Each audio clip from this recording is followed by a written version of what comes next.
ஆமாம் தளபதி. இப்போது போலீஸ் மந்திரி யார்? இலாக்காக்கள் அடிக்கடி மாறிக்கொண்டே இருப்பதால் இப்போது போலீஸ் மந்திரி யார் என்று தெரியவில்லை. அநேகமாக அவரா? அவர் என்னுடைய இனிய நண்பராயிற்றே. மகாராஜா, அமைச்சருக்கு தெரியாமல் இவர்கள் எல்லாம் கீழ்மட்ட அதிகாரிகளின் பேச்சை கேட்டு வந்திருக்கிறார்கள் போல் இருக்கிறது. கீழ்மட்டத்திலே உள்ளவர்களின் தவறான நடத்தையினால் தானே மேல்மட்டத்திலே உள்ளவர்களுக்கு கெட்ட பெயரே ஏற்படுகிறது. குற்றவாளிகள் எல்லாம் வெளியே, நிரபராதிகள் எல்லாம் உள்ளே. இதுதான் இந்த நாட்டின் சட்டமா? என்ன கொஞ்சமும் இரக்கமின்றி மேஸ்திரி ராமுவை கொலை செய்தானே அந்த புண்ணிய கோடி, அவனை கைது செய்தீர்களா?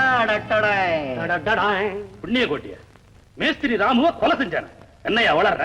ஆமா, நாடாளும் என்னையே விருந்து களைத்து புலிக்கூண்டிலே தள்ளி கொள்ள பார்த்தானே புண்ணிய கோடி, அதை போல் மேஸ்திரி ராமுவையும் ஏன் கொலை செய்திருக்க கூடாது? சாட்சி இல்லாமல் எங்கள் தர்மராஜா எதையும் சொல்ல மாட்டார் காவல்துறை. நடந்த கொலையை கண்ணால் பார்த்து